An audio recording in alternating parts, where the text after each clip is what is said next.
Leveling in classic World of Warcraft using ChatGPT.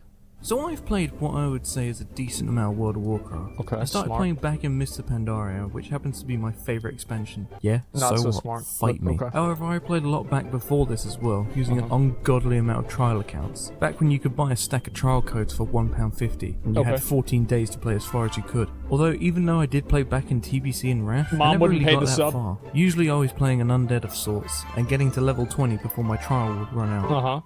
Yep, that's about right. Which to me is about 2 weeks, something yeah. nagging in the back of my head. I've never completed the classic leveling experience and hit 60. I don't know why, but that makes me feel like I haven't experienced true WoW leveling. Thanks to Classic Service, however, I now have a chance to finally take some time and revisit my introduction to World of Warcraft, and sink in the necessary amount of time to hit 60 in vanilla. But every time I've played on these classic servers, I just get so lost on what I need to do. It's not like the modern leveling experience at all, obviously. So what does everyone else do? Well, I know a lot of people use tailored leveling guides. Just put in your Most people just do the leveling guides, yeah, I'd say so.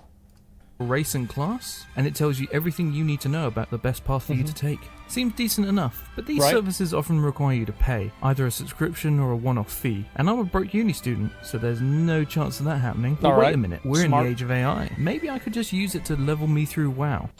Wait, what?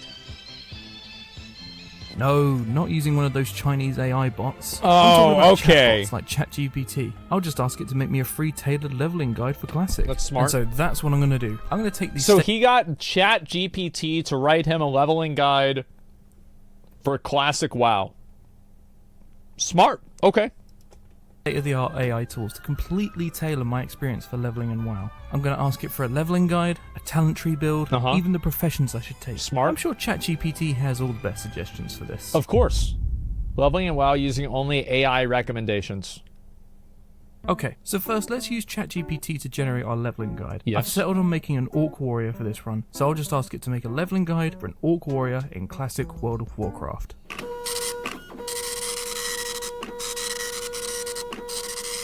Okay, let's just take a quick Start by glance here. completing all the quests in the starting area of The guide has Durotar. gotten itself confused. It says that we should start doing quests in Durotar, and then once I've done all the quests in Durotar, move to the Valley of Trials. Okay, For the smart. sake of helping the AI a little, I'm just going to switch these two around because, let's be honest, it makes the most sense. Yeah, sure. At level 5, we can train new abilities. And also, to be fair, the Valley of Trials is inside of Durotar. Orcish Outpost. Then continue until I reach level 10. Uh-huh. Okay, sounds good. Let the adventures of Bog begin. Alright, Bog. So the starting area is obviously very easy. Nothing really different about this with the AI. So we'll just whip through and get these quests done. A couple of dead boars here. The numbers in WoW just feel so good whenever you see them happen. A few dead scorpions. Like that 11 right there. God, that's so good. Job done. Even still, when we head out into Durotar, it's Numbers still very are much so the hard to normal do, beginning leveling but they're so experience. important. Although, sweet Jesus, does it ever slow down once you get past the Valley of Trials? It Something sure you may does. also notice in this video is the times that I play jump around quite a lot. I often played in 2-hour stints between some uni work, and that's mostly down to just sanity. Because playing low-level classic stuff really does get to be a slug at some points. Oh, it But definitely nonetheless, is. I get to level 5 and reach the first warrior trainer. Here I get a few new abilities, repair my Smart. gear, and move further along in the quest lines. Again, still very much the normal leveling experience so far. Yeah, it's other about than what me I'd being expect. Completely garbage and dying an unnecessary amount of times to these freaking harpies. You gotta restart. And then we hit level 10. Okay, not too bad. That's pretty With good. level 10 we unlock talents, and according to the guide, it's the end of our time in Durotar. Now I could look up the most viable talent tree for me on sites just like have the Icy AI Veins do or it. Wowhead, but Yep, I also let's have see what the access to AI wants to do. So let's ask it what I should use. Well, if this is the build that the AI recommends, then Improved heroic strike, tactical mastery, impale. Okay, so you need to have deep wounds to have that. For impale, two-handed weapon specialization, mortal strikes, sweeping strikes. That's actually not super bad. I mean, it's not super good either, but it's not super bad. let's use it. Before we head to the Barrens, I'll head into Orgrimmar, visit the trainer one more time, and get some new abilities and upgrade my current ones. While I'm in Orgrimmar, I'm also going to see what the AI recommends for professions. Blacksmithing and mining. I mean, that's what I've chosen on my own, so it seems like a good idea. Right, so the guide is now sending us to the Barrens. Let's see what it has to say. The Barrens is a great zone for leveling up, and the quests here are relatively easy to complete. Smart. True.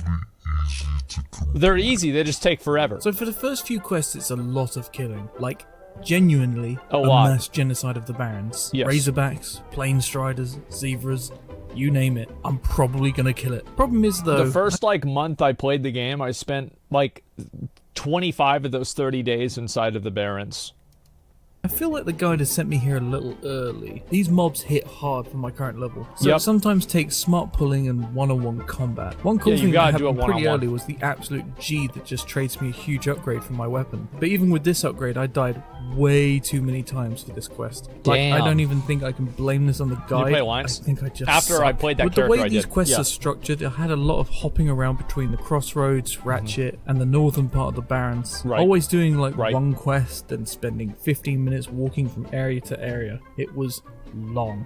Also, the graveyard for the Barons can actually die in a fire. Yes, it's in a central position, but running back to somewhere that's like 1,500 miles away just kills my energy. Again, another big reason for my 2-hour stints. I feel like you have to play the game like semi-AFK in order to enjoy it.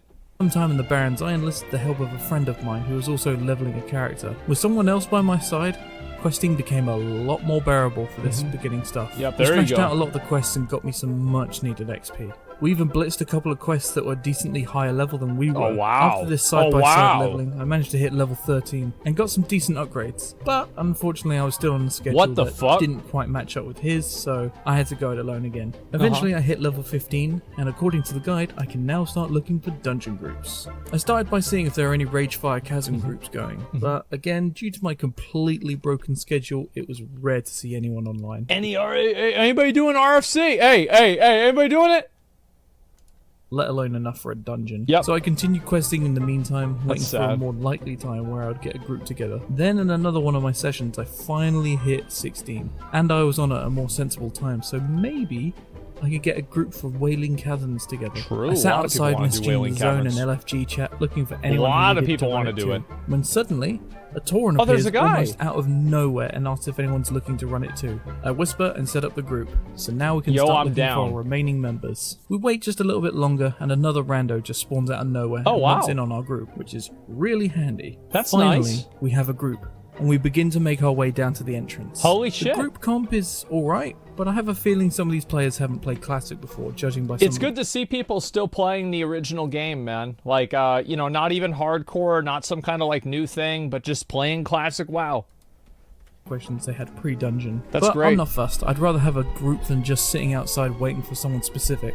Anyway, we fought our way through, killing a rare just before the entrance, and then heading in. Now, our first problem. Almost immediately as we set foot inside the dungeon, one of our DPS decides he has to leave. Yep, that's right. That's the classic experience. So we decide to take a break. Well, I die and sit outside the dungeon looking for a replacement. Yep, but of course. That time we're looking for another, we lose another one. Oh, man. This is giving me PTSD. Where you wait for 30 minutes to find somebody, you finally find them, and then as soon as you do, another guy has to leave. Holy fuck. God's sake. Luckily, we found our replacements almost as soon as that second person leaves, so screw it, we're good. So I res down by the entrance while the replacements and the others fight their way down. So we eventually get back into the dungeon and it starts absolutely fine. We make some good pulls, everyone's being smart. Should be no problem. It's all great. That is until 15 minutes into the dungeon, someone DCs. Oh my god. Oh my fucking god, this game, man. This fucking game. But it looks like they're not coming back anytime soon. So it's at this point I just call it. I've wasted pretty much 2 hours of my time. You say fuck that. I'm done. I'm getting out of here. Smart. Later on that evening, I logged back in and wrapped up some quests I had left over before I started the dungeon. Once I handed these in, I started looking for another Wailing Caverns group. This time I actually got a group together pretty quick. The one slight issue was that our healer only spoke German, but they did come as a pair with the tank, and thankfully they spoke English, acting as a translator. Great. We get the group together and make our way back down to the entrance, this time doing it much quicker, and then we enter the dungeon. This time, now they got the boys in. Decent pulls, good damage, and a decent healer, despite the language barrier. Why is it that nobody uses nameplates? It drives me fucking crazy. I mean, moving through the dungeon might have been a little slow at times, but I'd rather get this done right than quick. There are a couple of times where we had some unlucky pulls and we lose the tank, but I think having 3 warriors as a DPS kinda helped us stay alive when this happened. The longest part of this dungeon was obviously running the caverns, which took us an hour and a half. But Jesus. Again, we did it right, minimal damage to the group, and no wipes. It was long, but we got it done, and I'm happy. The second half of this dungeon was obviously much quicker, only taking about 25 minutes. Then doing the final Murloc boss, taking my total time in the dungeon to just about 2 hours. There was just one problem. I had completed all the quests, but one, the Deviate Hides. I only needed one more hide. These games, man, like, I'm telling you, it was a different world. Yep. I tried to get it on the way out, but everyone else decided I don't know to if you can get them outside or not. No chance of getting it then. Once I halved out, I handed in the completed quests, hoping it would take me over to 20, but no such luck. What a surprise. I need that XP from that quest. So I waited outside Wailing Caverns for a group to head down, just so I could snipe some of the elites, and I finally got it. Okay. I may have completely forgot to hit record for this, but look, I did it. You can see that. Handing in this quest had me so close to 20, I could almost taste it. Yeah, you almost got the bag. I just need to finish some quests in the south for me to finally hit it. I actually found another group of players doing the same quest I was, so I tagged along, got the kills, and finally handed in that final level quest. fucking 20. Alright, what does the AI say to do now? Levels 1 to 20, dictated by the AI. It was a slog, but I've done it. The first step on my journey to 60. I feel like the AI did pretty well. Yeah, I would say it actually did pretty well. What do y'all think? It took me a total of 23 hours, 18 minutes, and 56 seconds. Trust me, I know that's slow. And sure, I could probably blame some of that on the AI's direction, but let's be honest, I'm not that good of a player either. I will say as well, I wouldn't have been able to do it without the help of my mates and the absolutely fantastic community for WoW Classic. Everyone who I came across while leveling was nothing but helpful, friendly, and just a joy to chat to while we waited for mobs or did quests together. That communication and community maybe they were using AI too. Was completely missing from retail WoW. And it's such picks through the best guides? Yeah, I know. That's one of the reasons I actually started playing WoW back in the day. I found it so cool I could make friends and chat to people who played the same game I did. But now, in retail, it's just about progression, no chit-chat, no friendliness, and just sometimes outright abuse. The audience between these two instances... I feel like there's people like that in Classic too, though, to be fair. ...are miles apart. But enough about that. Let's talk AI. Has it made good suggestions? Is it better than the free options out there? Well, I have to say, as it stands, it's just okay. I feel like it didn't really have a lot, right? I mean, he only took like 5 or 6 bits of advice, right? He just did his talents, and then it was like, okay, go to the Barrens and do these quests, right? It wasn't like super like granular in what it wanted him to do. Questions around talent tree builds and professions have been great. I've had no problems with that. But when it came to telling me where to go, it's a little loose. I obviously had to correct it at the start, and if I personally chose one, broad strokes, I would have stuck around Durotard just a little longer to hit 11 or 12, just to give me an edge in the Barrens. That's what I would have done too. too. I'll have to judge it once I'm completely done leveling. Speaking of which, where does the guide tell us to go now?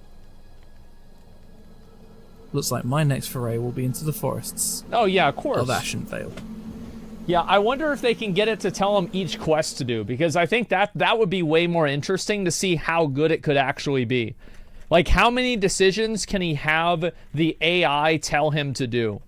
I think that's it, yeah. Like, everything that he should do exactly according to the AI. Like, the rotation, like, everything. I hope he does that if he makes another one of these videos.